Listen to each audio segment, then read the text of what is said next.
vecinos aterrorizados buscan al hombre gato. Y los perros aullaban. ¿Trató de herirla? No sé, será porque tengo este crucifijo que me salvó porque me abrió la ventana y no paso. ¡Ay! Primer año de democracia. Una noche fría en Bransen, provincia de Buenos Aires. Alicia está sola en su casa, mira televisión medio dormida, cuando algo la sobresalta. Entre las sombras, alcanza a ver una figura grande, de movimientos torpes, casi humanos. Emite un sonido ronco, extraño. Alicia intenta reaccionar, pero la criatura se lanza sobre ella. Forcejean, grita, y de pronto, el ser retrocede. Maulla y se escapa por la ventana. Aquel episodio, reconstruido más tarde por los medios y por el boca a boca, fue el primero de una serie de apariciones que conmocionaron a la provincia. El protagonista, una figura mitad humana, mitad felina, el llamado hombre gato. Durante los meses siguientes, los relatos se multiplicaron. Vecinos de Esteban Echeverría, Almirante Brown, Loma de Zamora, Pergamino, Cañuelas y también Luján. Aseguraban haberlo visto. Algunos hablaban de ataques, otros de encuentros fugaces. Pero todos coincidían en algo: el miedo. En marzo de 1985, en los alrededores del barrio Sarmiento, en Luján, decenas de vecinos salieron de sus casas armados con palos, escopetas y reflectores. Juraban haber visto una figura moverse entre los pastizales, cerca del ferrocarril. Algunos decían que eran varios, que se comunicaban con silbidos. Durante noches enteras lo buscaron sin éxito, hasta que el tiempo se encargó de apagar el rumor. Para fines de 1986, los avistamientos ya habían desaparecido. Pero si retrocedemos un poco más, si miramos hacia atrás en la historia, encontramos ecos de este mismo miedo, de esta misma fascinación. Durante las guerras civiles del siglo XIX, se hablaba de los hombres tigre, guerreros asociados al caudillo Facundo Quiroga. Se decía que podían transformarse en fieras salvajes, capaces de infundir terror con un solo nombre. El miedo que provocaban era tan profundo que, según se cuenta, más de un ejército se dispersó sin pelear, convencido de que aquellas criaturas los esperaban entre las sombras. Así, el mito del hombre gato parece enlazarse con antiguas narraciones del país, donde lo humano y lo animal se confunden, y el miedo se vuelve parte de la identidad. Tal vez, más que un monstruo, lo que rondaba las calles de Luján y otras ciudades era una historia que nunca dejó de contarse. Una historia que cambia de forma, pero que sigue ahí, recordándonos que, incluso en tiempos de ciencia y razón, los viejos relatos todavía no encuentran la manera de volver.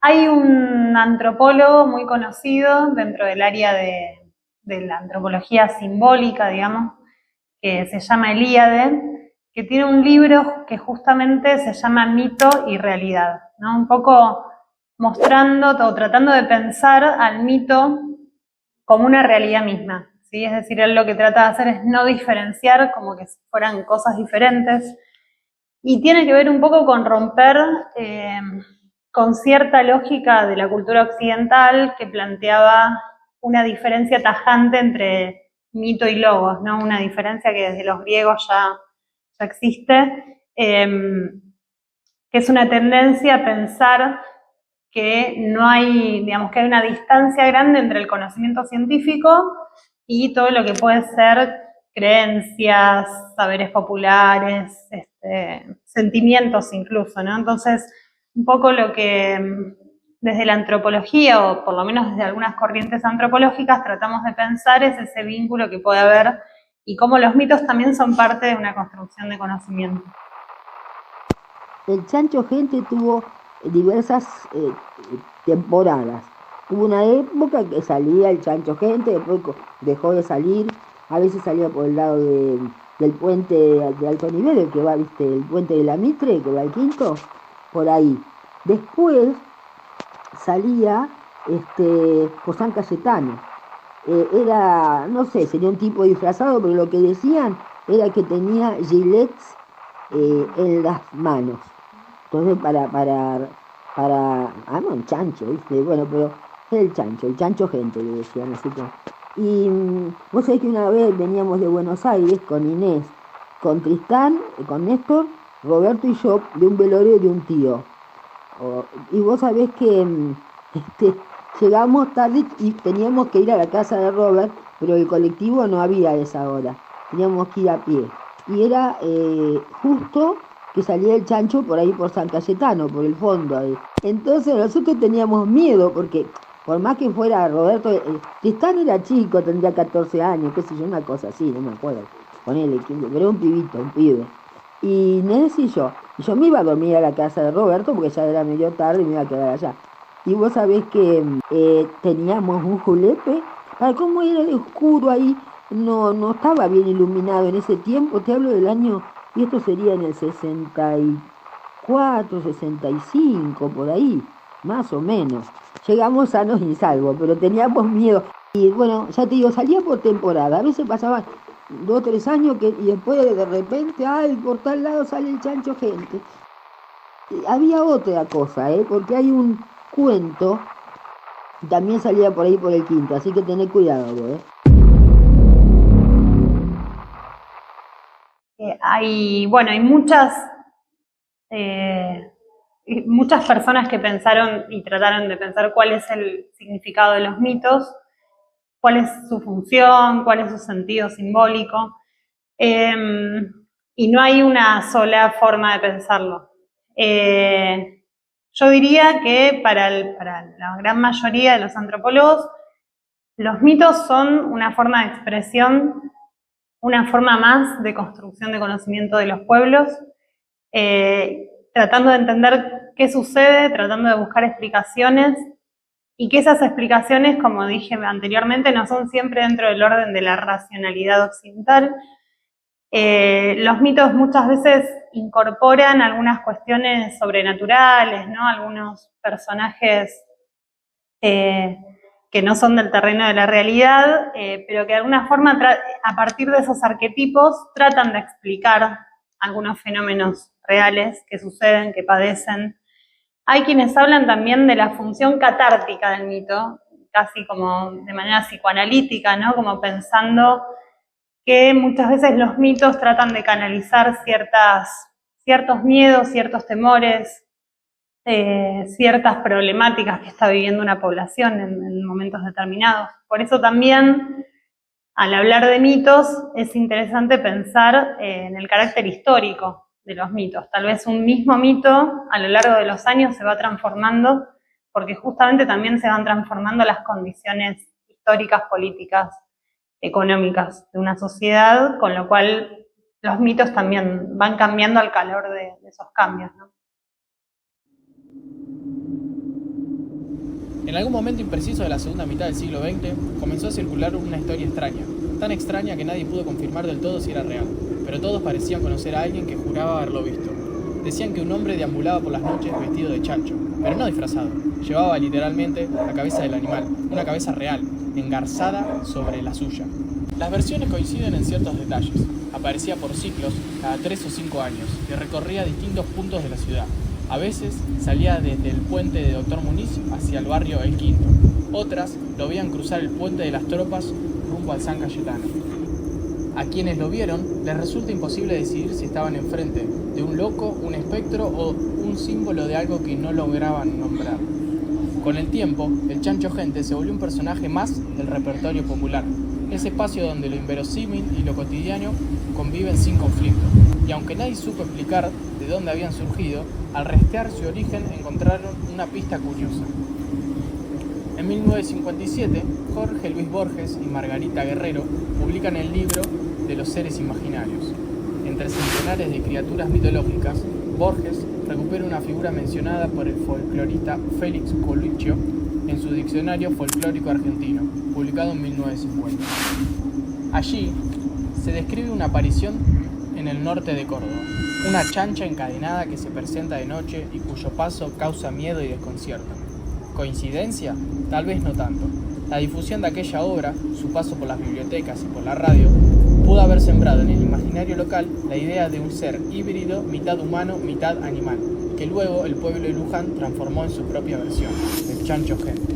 A comienzos de la década de los 80, las apariciones cesaron, solo quedó el relato persistente, cambiante, transmitido en sobremesas, en patios y en charlas de esquina. Porque al final, como sucede con los mitos, el chancho gente sobrevivió no por el miedo que causaba, sino por la necesidad de contar su historia. Una historia que, como tantas otras, nos recuerda que cada ciudad guarda sus propios fantasmas y que a veces esos fantasmas se parecen demasiado a nosotros.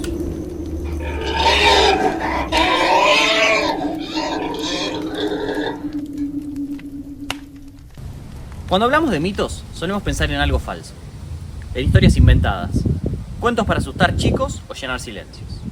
Pero los mitos nunca fueron solo eso. Son relatos que las comunidades crean para entenderse, para explicar lo que no pueden medir ni probar, para darle forma a lo desconocido. ¿No? Los mitos tienen esta cuestión de que es transmitido, ¿no? de una persona a otra. Y tal vez podemos encontrar el origen, ¿no? de la necesidad, sobre todo, de que existan estos mitos, en la poca tolerancia que tiene el ser humano a la incertidumbre, básicamente, ¿no? Podemos pensar, en este caso, los mitos, pero también a otros tipos de relatos, como formas de explicar algunas cosas que suceden que no necesariamente podemos darles una explicación desde lo racional, ¿no? Ni hablar si nos remontamos a la historia, ¿no? Si nos vamos a pueblos originarios antes de la colonización, si nos vamos a diferentes lugares del país, o si nos vamos a lugares donde el acceso al conocimiento no es el mismo o no es igual. Entonces, redondeando un poco, podríamos pensar en la existencia de los mitos como una manera que encontramos las personas de darle explicación a algunos sucesos que no entendemos, ¿no? Porque el ser humano necesita eso, necesita estar en conocimiento, necesita dar explicación a lo que le sucede alrededor. Como dije antes, el mito es una realidad, ¿no? Obviamente ahí hay una diferencia tal vez entre una discusión disciplinar, ¿no? Entre la historia y la antropología. La historia tal vez fija límites o fija determinados rangos cronológicos que el análisis de las creencias y de los mitos lo que hace es no ser tan tajante en esas delimitaciones, ¿no? Por eso yo decía esto de incorporar qué es lo que los pueblos, cómo viven esos pueblos ciertos acontecimientos, más allá del acontecimiento en sí mismo, ¿no? O sea, la antropología un poco se pregunta acerca de qué están pensando y sintiendo esas personas a la hora de rememorar o de pensar en algún hecho que vivieron.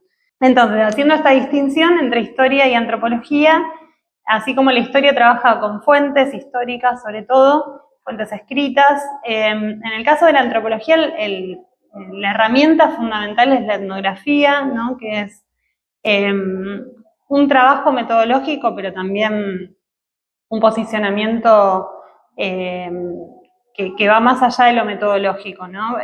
Porque incorpora la cuestión de la reflexividad. La etnografía lo que hace es trabajar con la observación participante, en los entornos que quiere analizar, que quiere investigar. Trabaja a partir de entrevistas abiertas, en profundidad, trabaja con biografías de las personas, con historias de vida, y insisto en esto de la reflexividad permanente, ¿no? Es decir, la posibilidad de estar en el mismo trabajo de campo, reflexionando junto también con las personas a las que investiga de alguna forma, componiendo esa reflexividad, ¿no? Entonces, además de todo el trabajo de campo que hice, después hice un trabajo analítico, digamos, para tratar de recuperar los distintos testimonios acerca de ese mito y, bueno, qué recurrencias podía encontrar y de alguna forma esas recurrencias me permitían encontrar esos sentidos profundos del mito. El mito no busca convencer, busca dar sentido. Por eso, aunque el tiempo avance y cambien los lenguajes, sigue estando ahí, en lo más profundo del pensamiento colectivo. Y su eco todavía resuena, incluso cuando creemos vivir en una época dominada por la razón y la ciencia. Freud en su momento lo nombraba, ¿no? En una de sus últimas obras, él se dedicó mucho a darle explicación, por ejemplo, a la religión, ¿no? Y él lo que traía es que este tipo de relatos son una manera que tiene la humanidad de darle respuesta a cuestiones vinculadas con los miedos más grandes que tenemos nosotros, que son la muerte y la naturaleza, ¿sí? Bueno, la muerte a día de hoy sigue siendo algo que tiene bastante incertidumbre, ¿no? La naturaleza, por supuesto, se ha avanzado muchísimo, sobre todo con la tecnología. Pero bueno, él lo que traía es que es una forma, ¿no? Él lo hablaba con respecto a la religión, pero se puede llevar también a los mitos, a las leyendas, porque como te digo, depende de la cultura, ¿no? Hay una cultura más de lo que sería europeo o primeras civilizaciones, que está más abocada a la religión, pero también hay otras partes de la cultura que las explicaciones no tienen que ver con un Dios, ¿no? Como lo conoce la Iglesia Católica, sino que tiene que ver con otro tipo de dioses que están asociados a la naturaleza, bueno, y otro tipo de relatos. Y la leyenda tiene otra lógica. Se acerca al tiempo humano, a los barrios, a las calles que conocemos. No habla de dioses lejanos, sino de figuras que podrían cruzarse con nosotros una noche cualquiera. En esas historias, lo extraordinario se mete en la vida cotidiana. Nos alerta, nos enseña, nos pone en guardia. Cumple una función moral, aunque no siempre sepamos cuál. Y Luján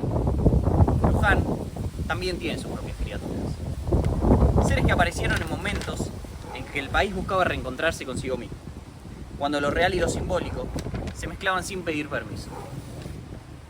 Como aquel hombre, mitad gato, que recorrió las calles en los años 80. O el enigmático Chancho Gente. Una figura tan absurda como inquietante, que parecía burlarse de los límites entre el cuerpo y el mito. En ellos algo persiste. Una forma de pensar que no se rinde ante la lógica. Una memoria colectiva que todavía necesita contar para entenderse. Porque al fin y al cabo, cada comunidad tiene sus historias. Y algunas, las más profundas, siguen acechando en la noche, esperando que alguien vuelva a nombrarlas.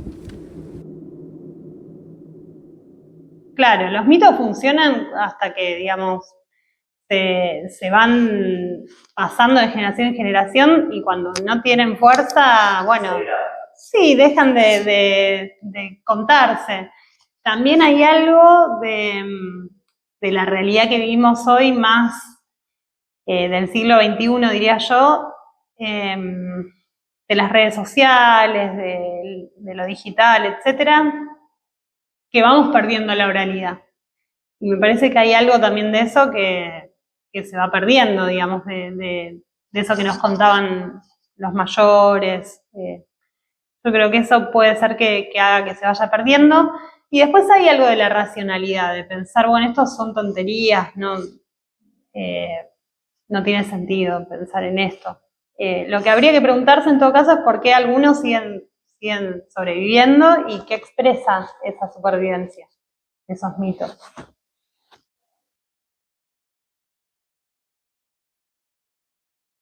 Bueno, espero que editen todo porque esto